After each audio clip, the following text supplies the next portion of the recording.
To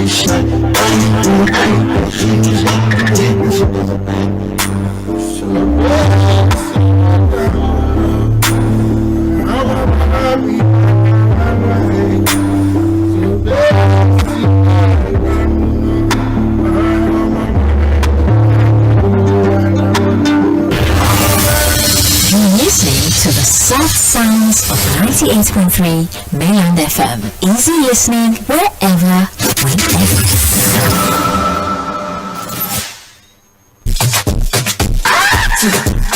You're listening to the sound of Mainland FM 98.3.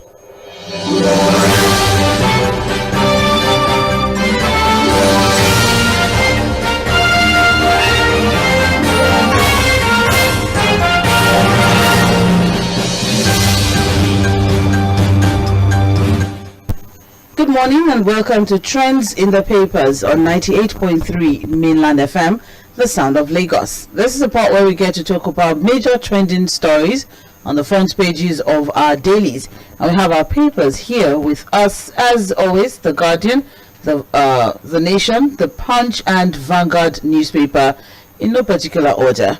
My name is Mobola Sandra, and I will be doing this show alongside with Saheed Fuhad, who will be joining in via the phone line to give analysis to the stories that we're going to be looking at today.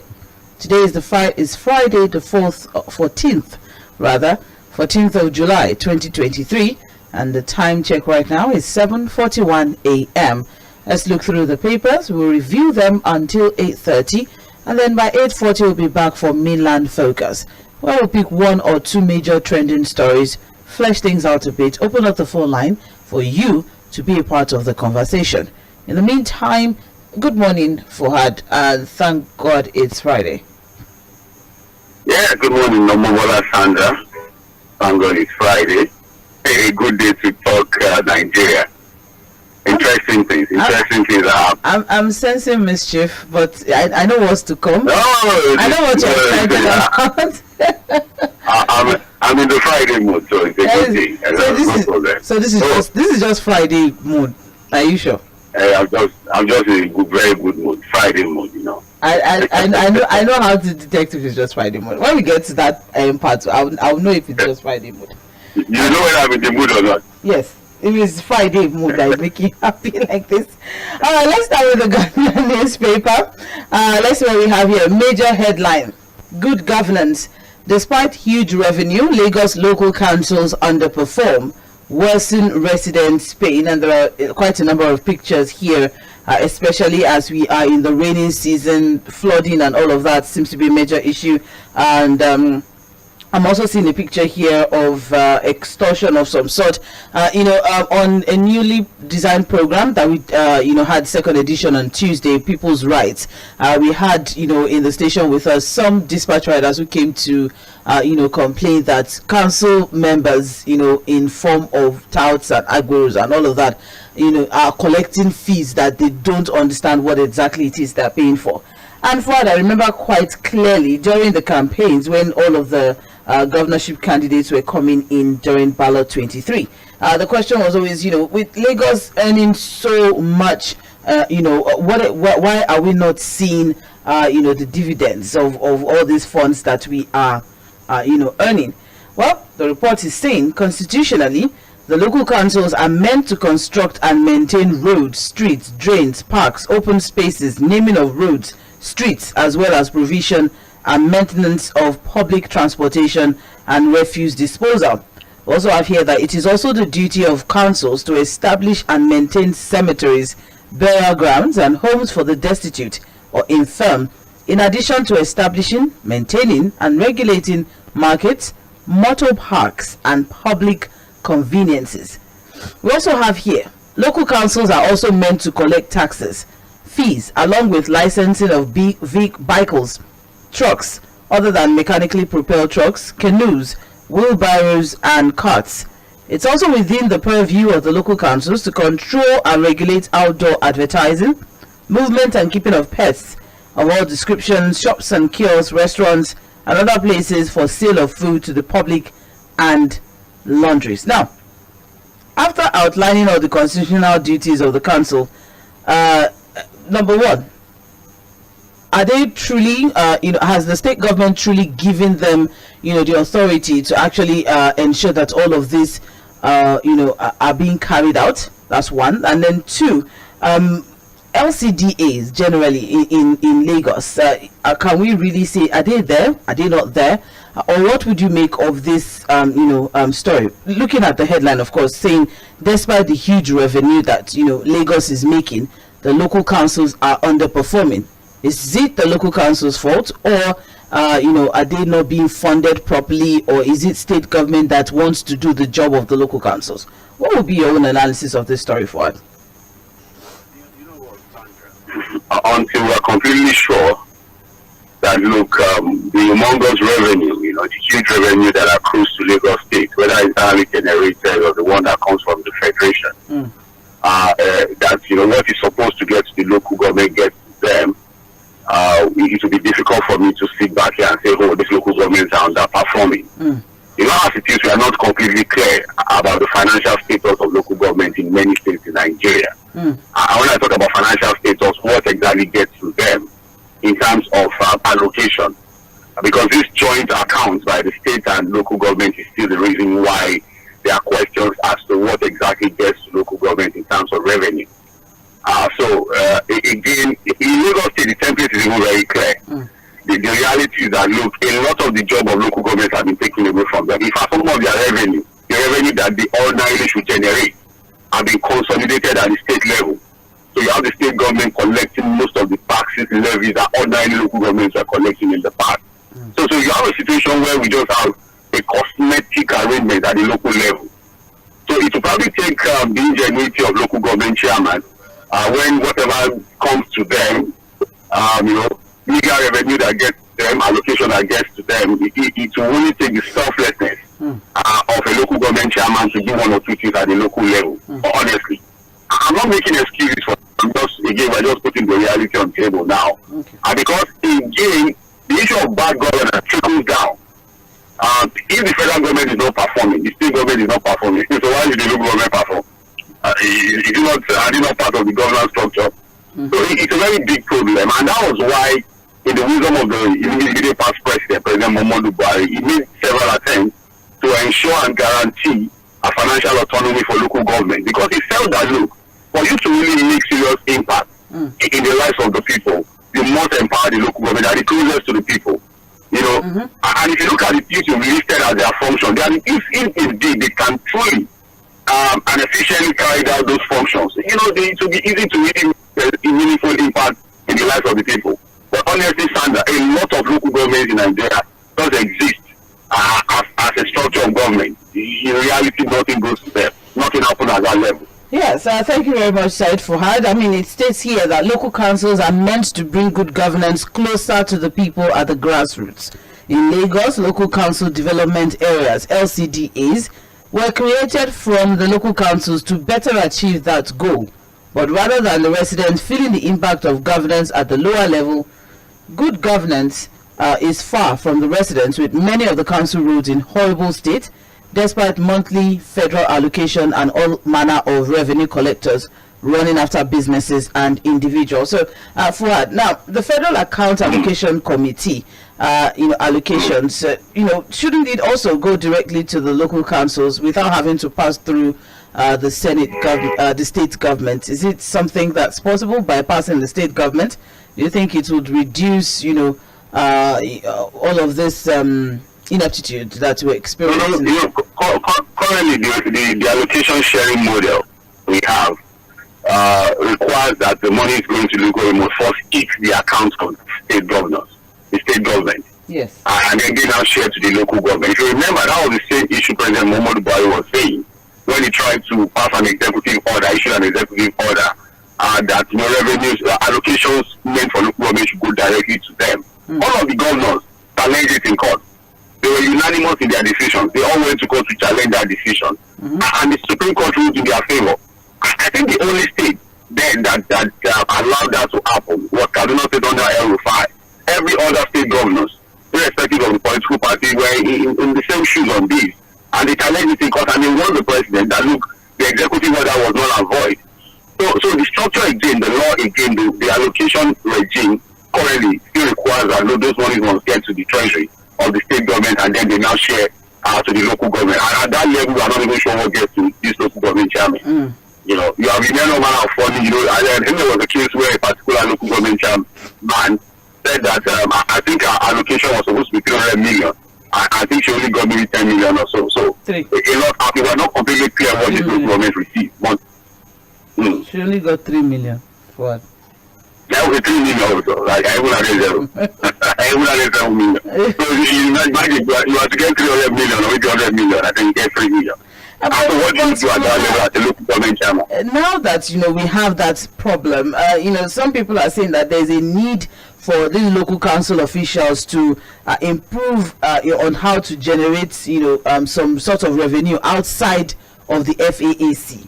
But then this is also causing some sort of issues for the vulnerable out there. Let me put it that way. Yeah, that's it. Now, if you now tell the local government to now generate more money internally, revenue internally, then you're going to unleash a lot of burden on the people, and that is what is leading to a lot of extortion at the local level.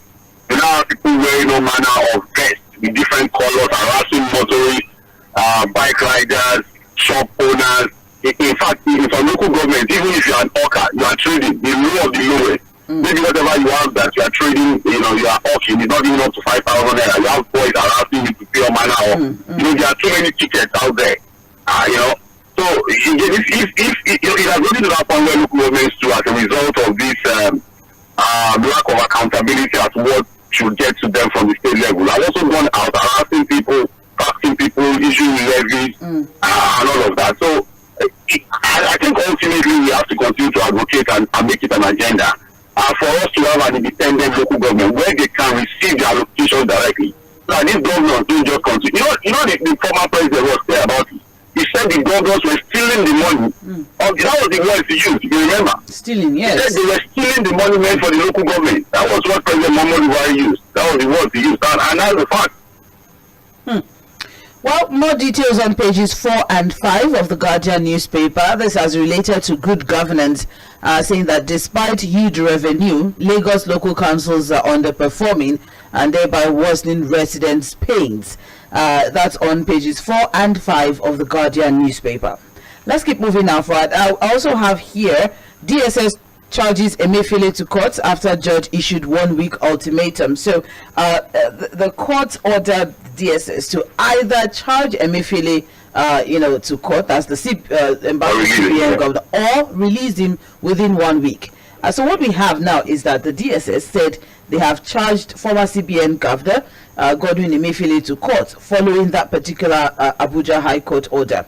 So spokesman for the DSS, that's Dr. Peter Afunaya, said, and I'm quoting, "Sequel to an Abuja High Court order yesterday, July 13, 2023, DSS hereby confirms that Mr. Godwin Emefiele has been charged to court in compliance.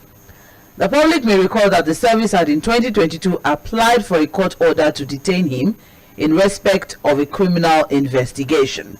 Though he obtained a restraining order from an FCT High Court, the service, however, arrested him in June 2023 on the strength of suspected fresh criminal infractions and information, one of which forms the basis for his current prosecution. The service assures the public of professionalism, justice and fairness in handling this matter, and indeed the discharge of its duties within the confines of the law." So, finally, the DSS has charged Emefiele to court. I mean, some people will say, "Oh, well, we saw this coming and all of that." But then, Fuhad, remember sometime last year when we were looking for our CBN governor, and the report was that the DSS were looking for him on some misappropriation and terrorism financing related stories. All right, and then that, I don't know, one way or the other, it passed, and then I think we moved on from that. And now, he was suspended recently, and then just immediately the suspension announcement was made. Then the DSS swooped in and picked him up, and he had been there for quite a while. And now they have finally, followed the court order and charged him to court. So, but then, what would you make of this, recent allegations, that have been pushed forward. Well, the allegations are there for the DSS to prove. He who alleges must prove. So if they have substantial evidence against him on all of these charges that we are hearing, then their job is to go out there and prove beyond reasonable doubt that indeed he has cases to answer, and then it will not be left for the court to look at those evidences and things that the DSS brings forward. But Sandra, we always question this idea of arresting before investigation. Yeah, this idea of you first arrest and then you are now looking around, going around looking for evidence, and then that's when investigation starts. And I like the fact that it was very clear. And look, take this guy to court or release him between 1 week.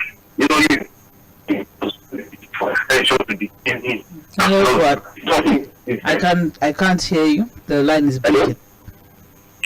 Hello? Hello? Yes, better now. Thank you. Yes.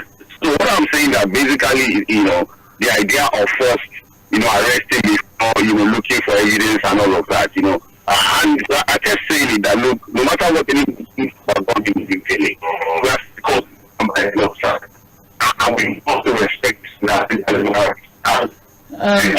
Maybe you should move a bit. I can't hear you anymore. I don't know. Maybe I don't know. Maybe you should move a bit. The network is quite shaky. But I think we've gotten quite the detail of what it is that you're trying to pass across. We've always had that conversation, and I think at this time now here we are. Excuse me. Here we are once again. We seem to be having that. Situation again. Let me put it that way. More details on page 3 of the Guardian newspaper. Let's move on now. Still on the front page of the Guardian, we also have Labour Party INEC door over call for dismissal and prosecution of Yakubu. So what that story is telling us is that the Labour Party yesterday demanded the immediate dismissal and prosecution of INEC chairman Mahmood Yakubu for allegedly superintending the worst election in Nigeria's history on February 25, 2023. And it says here that the DG of the Obidati campaign organization, Balogun Akin Oshuntokun, said, if you go to equity, you go with a clean hand. INEC and security agencies have already taken steps to prosecute the resident electoral commissioner of Adamawa. As far as we are concerned, what the REC did was like what Yakubu did at the national level. So, if that is the case, we are also thinking that Yakubu should be prosecuted and even dismissed. Fuhad, over to you. Again, I would really want to advise the Labour Party to focus on tangible things. Again, it is within their right to make these calls. Nobody can question that. They can make whatever calls they think they want to make. But I think that there are more important things that they can focus on as an emerging opposition party than to go this route. We're going to remove the MSM now. We're going to suspend him now. I just think that this is like playing to the gallery. These cases are in court. I want to think that they will focus more on the case in court. Than to make calls like this. Maybe probably they're just trying to make the news. Is in a while that we spoke to the press. Let's just come up with something and so that they know that we still exist.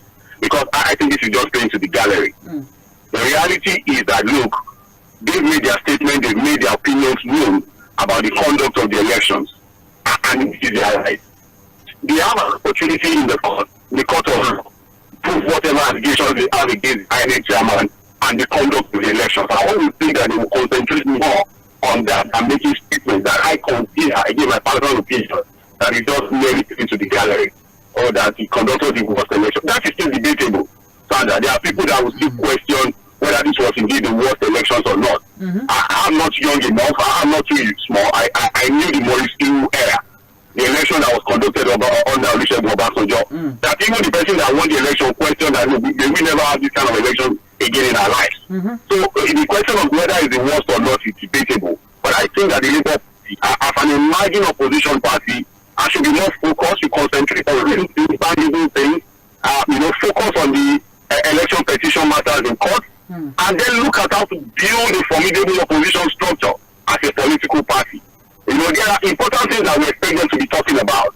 We are still going to get there. This issue of politics and all of that. When we think that as a party, they focus on things like that, look at the actions and inactions of this government, and then focus on the court cases and see what's going to come out of it. Calling for the head of the INEC chairman is removal, prosecution for me is just paying to the gallery. It's a waste of time.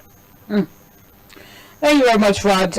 More details on page 3 of the Guardian newspaper. And also we have this story here. Labour Atiku slam National Assembly speedy approval of Tinubu's $800 million loan and 500 billion naira palliative. That story is on page 6. And now we'll see Fuhad's TGIF.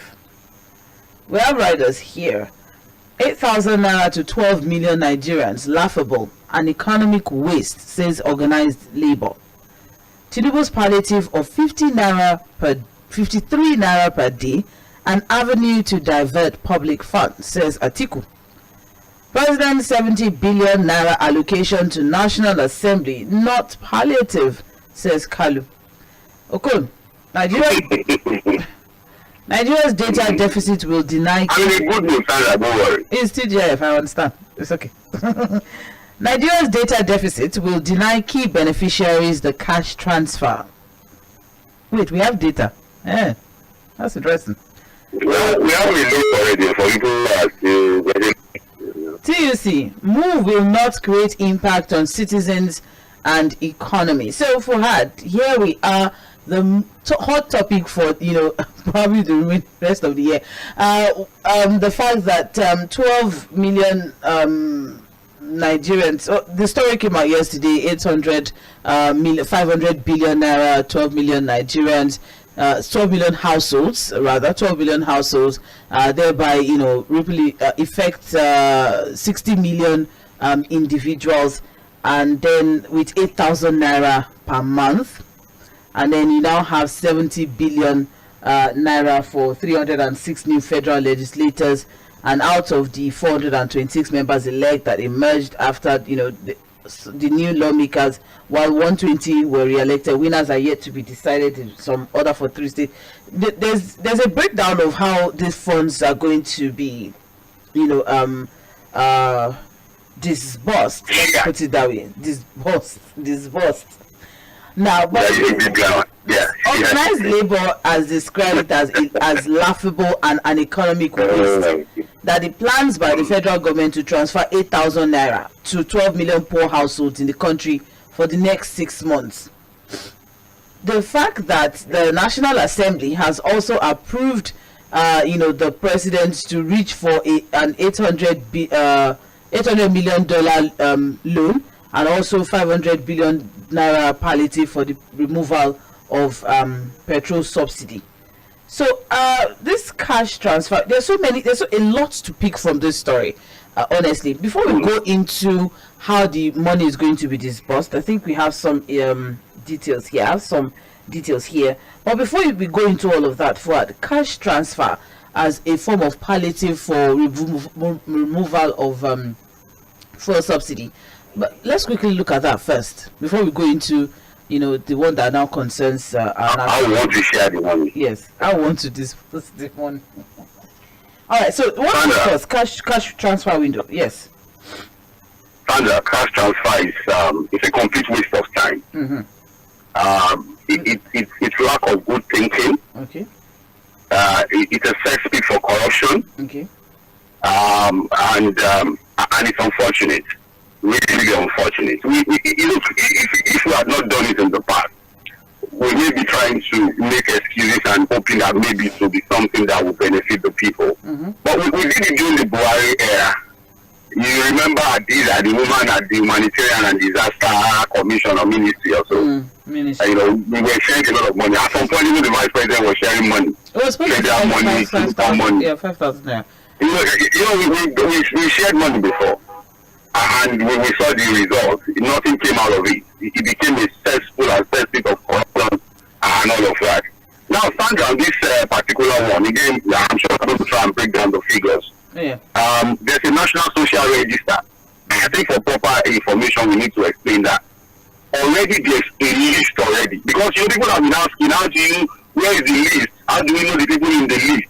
if you don't know, there is a national social register that was compiled between 2015 and 2022 between local officials, NGOs, and I think the international labor organizations working with their Nigerian partners to compile what is considered a national social register. I think about 62 million Nigerians are on that register. And it runs across different states of Nigeria. I think the list is done in a way where the poorest states have more people on it. I think most of the states in the north have higher numbers. I think on that list, Lagos has the lowest number because, again, they believe that most people in Lagos are not that poor. So there's a list already. So if you are not already on that list, if you were never contacted, take your mind off this 8,000 naira, it will not get to you. But it's a waste of time, waste of money. That's what the labor has said, and I agree. It's a complete waste of time.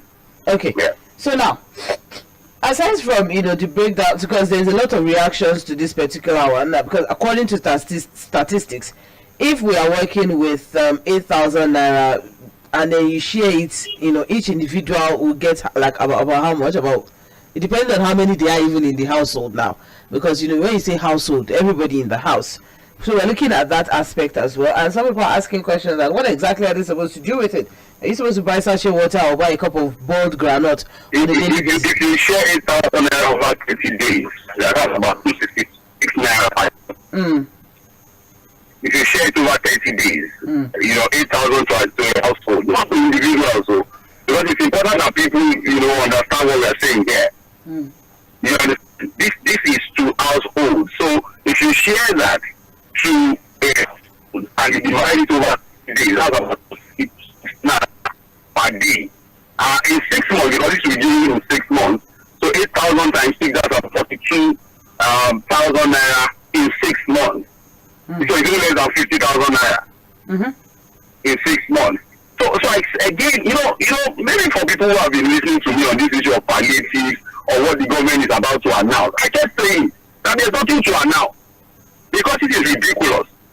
And I still insist that the government has no plan.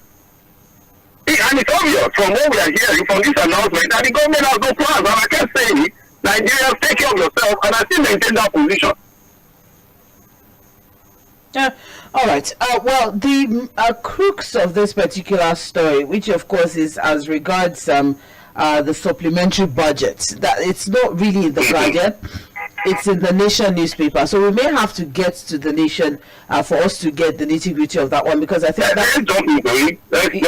exactly, since we have already started the conversation, so we might as well jump to the Nation newspaper. You're listening to Miller 98.3 FM. This is Trends in the Papers, and we're looking through major trending stories on the front pages of our dailies. We're talking about the palliative sharing. Let's just put it that way. All right, moving on now to the Nation. Money sharing. The major headline there is subsidy palliative. 12 million poor households to get $800 million cash. And the riders, it says it's 8,000 naira per family for 6 months. House okays 500 billion naira request by president.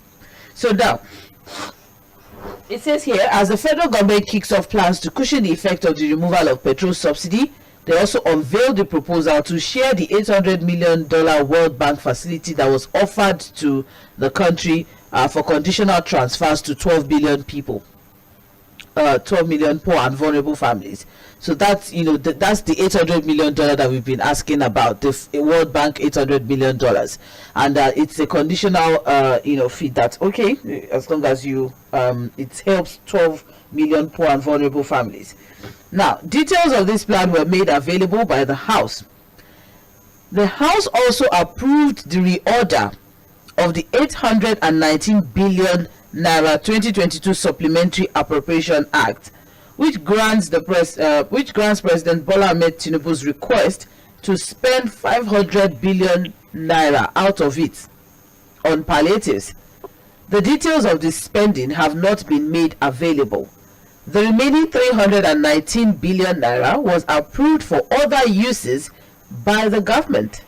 So now, what is the other uses? So we have here 500 billion naira for palliatives.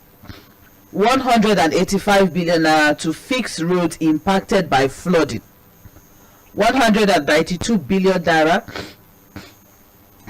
to fix farmlands destroyed by flooding. 35 billion naira for the NGC. 10 billion naira for FCT projects. And then you now have a whooping 70 billion naira for National Assembly. So this is how, this is the plan on how they intend to spend that, or the breakdown of the National Assembly approval of 819 billion naira for the 2022 Supplementary Appropriation Act. And then so you now have the fact that the Senate, which is yet to approve the proposal, refer them to its committee of the whole for legislative action, because the relevant committees that should have worked on them are yet to be constituted. But then we have a fact that we have 500 billion to cushion effect, 185 billion to alleviate impact of poverty, 19.2 billion to ameliorate destruction of farmlands by flood, 35 billion for the NJC, that's National Judicial Council, 10 billion naira to the FCT for critical projects, and of course the biggest one of all, a whooping 70 billion naira to support the working conditions of new National Assembly workers. So Fuhad, at this point, I'm not going to say much. I'm just going to leave it up to you. Which one would you like to focus on? Is it the one for FCT projects, NJC, National Assembly, flood, farmlands, fixing roads, or palliative? The initial report was that there are questions as to why this particular one was already passed by the National Assembly. It was already passed. Now, let us explain it clearly. This 819 billion 2022 appropriation is a supplementary budget already passed, presented by the Buhari government and already passed. So what we have is a restructure of that amount, if you understand what I'm saying. So we are reappropriating it. And the House, I think they start sitting for plenary, I think July 4, so just, and then this has been passed. And Sandra, let's put it into proper perspective. Now 500 billion, which will mean that, look, households in Nigeria will get 80,000 for 6 months. 35 billion to the NJC, National Judicial Council. We don't have the complete details again of how this money will be appropriated at that level. Then you have 10 billion for FCT administration for critical projects. But again, there are others for, destruction of farmland, 185 billion to alleviate impact of flooding and road infrastructure, 19.2 billion to ameliorate destruction of farmland by flood. But the biggest of them all, Sandra, is the 70 billion that is going to the National Assembly. And working conditions. To support the working conditions of members. Which working conditions? The newly renovated, complex, so 37 billion. Was it not last year also that they got 35 billion? 37. And it was appropriated indeed for a renovation. And we have seen that place has been renovated. I'm sure the issues are working perfectly now. We have seen the renovation. And it's looking good now. The place looks, better. It looks more luxurious and all of that. So what is the working condition? Because again, Sandra, this does not affect their salaries and allowances. That is well captured already in their budget. There are funds for that already. So what exactly is this working condition that now requires that a whooping 70, and that is why this budget was restructured and already passed.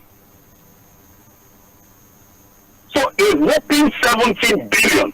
And do you know what I found from this, Sandra? Have you noticed that whether it is the APC, the PDP, the Labour Party, the NNPP, YPP, all National Assembly members are quiet on this? Have you noticed? Was anybody talking? No one is saying anything. Everybody there's no opposition. Yes, there's no opposition. It's working condition. Maybe it's about buying tea every morning, maybe to the coast. Oh, I because let's not upset people any further because I don't understand how 70 billion naira is supposed to make working conditions easy, and why? But why? We're still having conversation 2 days ago. What you remember as regards the fact that some of the people in the house are, ex-governors, and they are still living on pensions from their states, and they are going to be getting salaries and allowances on both sides. Yes, on both sides, and now we are looking at 70 billion. So the money that is being discussed here as regards working conditions, is it payable to these people, or is it for the? You see, Sandra, we've been getting excuses and some funny explanations from these House members. A number of them have come out to say, no, the money for the National Assembly is not meant for us. Hey, that money will be shared to them. Okay, so the National Assembly will collect the money. This money is going to be shared to them individually. Okay, let me say working condition. How do you take your working condition? That's a house that's already renovated. So basically what they did was, from this money we should get our own share, and that's what has happened. They simply got their share. 17 billion, Sandra. And this is a time where Nigerians are suffering, where the government is appealing to them to bear the pain of subsidy removal, to tighten their belt. And here the whooping 70 billion is going to go to them. And in another breath, Sandra, the government is now announcing a meager 8,000 naira to households for 6 months. Again, I did a simple calculation. You divide 30 days. Each household gets 22.66 naira per day. It's unfortunate, it's unbelievable, but I'm not surprised. I was never expecting anything, because I went again. There was no plan. And every of them has agreed. They were in bed together. They sold the narrative to us. It was a single narrative that they sold to us, that subsidy must go. Again, I say, there's nothing wrong with subsidy. It is Nigeria that is wrong. It is Nigeria that has a problem, because simple things that work in other places become extremely complicated in Nigeria. As an oil-producing nation, there's nothing wrong in subsidizing the price of PMS, because that is the way to get direct impact on the people. You can see what is happening now. The same World Bank has been telling us, their financial experts, remove subsidy, and we have done that. Now they are borrowing us money that they know would end in private pocket. They are asking us to borrow. 800 million has been approved now. We've been asking that question. So the money will be disbursed now. It will still be shared. It will end in private pocket. I'm sorry, it's unfortunate, but I say again, Nigerians, find a way to take care of yourself. All right, thank you very much, Fuhad. This is actually very unfortunate, if we have to put it. I'm still going to keep asking that same question. I want one person. I need just one person who, benefited from the last one that the humanitarian affairs and disaster management woman, the last one she did, the 5,000 naira one. I still would need just one person to come forward and say, oh yes, I was a beneficiary of that one, because here we are now. The fact that 8,000 naira for the next 6 months, and then you have the fact that. How many are we now? Yes, we have the fact that 12 million households would be spending 8,000 naira per month, whereas we have about 426 people who will be sharing 70 billion naira. We can't really say, we don't really know. Sandra, what just happened with this announcement? Basically, it's the same old template of the Buhari regime. So why they were sharing 5,000? Why their own idea was to share 5,000? So it's not just copy and paste. You understand? Bridging capital. Let's ask 3,000 naira to our own. 8,000. So instead of that's what I think 10 million households, let's just put 2 million households to it. So in the system template, nothing is going to change. And like I said, there's already a national social register where names are already captured. Yeah. So if you are not on that list, forget about it. It's not going to get to you. Well, the Deputy Speaker did not really say much on the register that will be used to distribute the money, but then it was learned that the register collated by the Nigerian Social Investment Authority in conjunction with the World Bank will likely be used to distribute the palliative cash to the poor. So many. There's a lot to have actually talk about as regards this, because I'm willing to find out how exactly this register was collated. But then we're done with the Guardian. And again, Sandra, sorry, Sandra, they said it's going to be digitally transferred. Yes. So one would think that people on this register already have bank accounts. Again, there will be arguments as to look, the poor of the poor really who need this kind of money? Are you sure they even have a bank account? But if they have bank account, because he said that they'll be digitally transferred to them, I'm sure the banks will also remove charges, right? So the money can't even be up to 8,000 naira. And I'm sure that maybe if they decide to now use POS to go collect this little change, those one will still remove charges. So at the end of the day, maybe they'll be left with 7,500. If we're going to be honest with ourselves, I think we should also have a conversation around the fact that if we're looking truly looking at the poor, the truly poor and vulnerable, a lot of them do not really have access to bank accounts. So that's it. Okay. But it's going to be transferred to them, so there's a list already. I just wanted you to know. So take your mind from the money. It's not going to. You are not captured. I'm not captured. And maybe any of our callers maybe have been captured. You tell us. Someone should just give testimony. I just wanted someone to just give a testimony that I'm a beneficiary. And I'm serious. But let's quickly run now. Since we're on the Nation newspaper, I'll just run through the other headlines. The president has declared emergency on food security. Declared a state of emergency on food security in the country. He said food inflation was worrisome, adding that pricing should be stabilized in the interest of the common man. So the president said the National Commodity Board will soon undertake an assessment of food prices to ensure stability. Also, he has directed security agencies to protect farmers and farmlands in a bid to prevent the disruption of farming activities across the region. More details on page 4 of the Nation newspaper. We also have here electricity distribution. Let's talk about that, please. Let's talk about the food security, because it's also very important. Just very quickly. It was a major announcement from the government yesterday. Mr. Daily, the special advisor on communication and strategy, made that announcement. And it was well detailed what the government was planning to do as far as declaring emergency on food security. It talked about securing farmers, which is very important. We talked about it severally. That the major challenge to farmers in Nigeria at this time, actually the North Central states, Zamfara and other parts of the country, is the issue of bandits, killer herdsmen. So he said there's a mandate to the military to ensure that security is adequately provided to farmers. He talked about releasing fertilizers, seedlings. He talked about, a whole lot of things are captured. But again, as a country, we are not immune to policies and announcements like this. Implementation is key.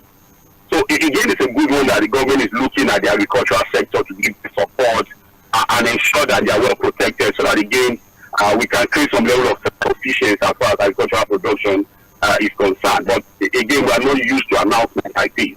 I will only wait to see how the government is able to implement and make this work. All right. Thank you very much. More details on page 4. Also, we have electricity discos have told Nigerian Electricity Regulatory Commission, NERC, that tariff increase will become inevitable if the Nigerian Bulk Electricity Trading Company be allowed to increase its price by 30%. The NBET, that's Nigeria Bulk Electricity Trading Company, their main responsibility is the management of existing power purchase agreements and new procurement of power in the electricity chain.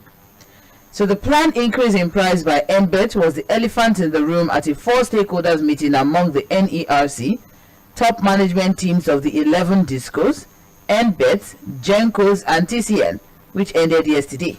So before the unification of foreign exchange markets, NBET sold their power to discos at 446 naira in the then official rate, but then the current exchange rate is between 740 to 770 to $1. So that increase is going to be there. So if they're saying now, the discos are saying that if NBET is going to implement that 30% increase from 400 and something to 700 and something, then they would also have to do their own increase. So now we understand how dollar is affecting power. Fuhad, just very quickly, is there anything like that so we can move on to the next story? Again, I think Nigeria should just brace up the conversation of increasing electricity tariff. We've been tossing it around for almost 2-3 weeks now. Yes. And I think the discos are hell-bent. They are desperate to ensure an increase in tariff. And now they are bringing another justification. We've moved from MIC now to NBET.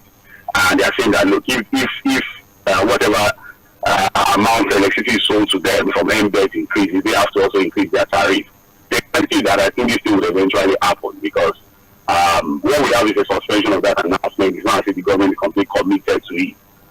So again, I think we just talk one day and discover that the tariffs have gone up. Whether quietly or it will happen, definitely. Most likely. It's okay. More details on page 4. We also have here, judges' last pay was reviewed 15 years ago, says SAN. I don't know where we are coming out at this one. Are we calling for an increase? What exactly is happening here? But then that is the story that we have from that particular one. I've been trying to look for it, but I've not gotten it. It says that it's on page 3, but it's not on page 3. All right, we also have the First Lady has donated 14.25 million naira to Abuja flood victims. Oh, that's good for Abuja people. From a personal purse? The First Lady's Oluremi Tinubu's Pet Project, Renewed Hope Initiative, has donated 14.25 million naira cash to some victims of a recent flood disaster at Trademore Estate in Lugbe area of FCT. So it's from. Well, maybe she has donations. I'm sure she has donations and funds in that. So it's from. Although I was thinking that. So it's from our NGO, from our Pet Project. I'm sure they have donations. And I'm sure they have donations already from that. That's a good one. Commendable. All right, so that's all we can take from the. Oh, we're running quickly now. From the Nation newspaper. This is still trends in the papers on mainland 98.3 FM, and we're looking through major trending stories on the front pages of our dailies. Now, yes, moving on now. The major headline on the front page of the Punch: food shortage. Tinubu declares state of emergency. Plans 500,000 hectares farmland. And there are riders to that. President orders year-round farming. Releases fertilizer and grains to farmers and households. And then we have security agents deployed to farms as federal government plans transport concessionary loans for farmers. So that's why I rushed through that one on The Nation. This has more details. And the story is on page 2 of the Punch newspaper. As the federal government has declared a state of emergency, there are different initiatives that have been put into gear as regards what to be done in the agricultural sector: mechanization and land clearing, establishing ranches in collaboration with state governments and federal government, and the federal government will pay for the land. They're also looking at synergy between the Ministry of Agriculture and Ministry of Water Resources to ensure adequate irrigation of farmlands and to guarantee that food is produced all year round. On the regulatory side, the federal government will create a commodity board to monitor and control food prices. That's National Commodity Board. And then the central bank has advised middlemen withholding grains to release supplies at their disposal, as prices are likely to fall when the federal government begins to distribute grains. On livestock farming, especially cattle herding, Dealake explained that the federal government will partner with state to create ranches in those and pay for the land. All right. So the ranches will have sections dedicated as grazing reserves. It's a lot. There's also immediate release of fertilizers and grains. I'm with you very quickly, Fuhad. Thank you. Sandra, we are used to announcements, beautiful ideas like this all year round. But again, implementation is always the problem. So again, beautiful ideas, fantastic ideas. On the top, we just read it, well thought out ideas, beautiful ideas, but implementation. I will have to see all of these ideas implemented before we can continue to comment on it. Thank you very much. Let's finally look through Vanguard newspaper. And the major headline there, of course: Opera as Senate okays fresh $800 million World Bank borrowing. Federal government plans 8,000 naira monthly palliative for 12 million poor households. NLC TUC, yes, saying something, of course. Expert stakeholders lampoon palliatives plan and suggest alternative use. So that's on page 5. We also have here, still on the front page of Vanguard, appointments. Senate confirms CDS and service chiefs. That is also on page 9. We also have Army chief deploys troops to counter sit-at-home enforcers. That's interesting. And it's on page 6 of Vanguard Newspaper. We also have here NCAA suspend Max Air's B737 operations over safety concerns. That is also on page 9. Yesterday was Wole Soyinka's birthday, and the Nobel laureate. A lot of encomiums came in for him. 89. Very interesting. Doesn't look it, you know. Doesn't even, I was discussing with Jay yesterday, and I was like, it doesn't look a day older than 60, but he's pushing 90. That's interesting. Well then, happy birthday to Wole Soyinka, such Professor Emeritus Wole Soyinka. Nobel laureate. The great Nobel laureate, yeah. Very important. We're so proud of him, and we give honor to whom honor is due. Respect. Honor and respect to him, it is due, and he deserves it. He has worked hard for it. He deserves it, and he should be given the respect and honor that is due to him. All right, we'll take a short break now. We'll be back by 8:40 for Mainland Focus, where we'll pick one or two major trending stories, because we know that a lot of people have something to say this morning. So we won't take so much time explaining all of the shenanigans around. We already did all of that. So we'll just open up the phone line for you to share your thoughts and contribution as regards the focus for this morning. Thank you for staying with us. This is Mainland 98.3 FM. My name is Mobola Sandra. I have Fuhad Saheed via the phone line, and we will be right back.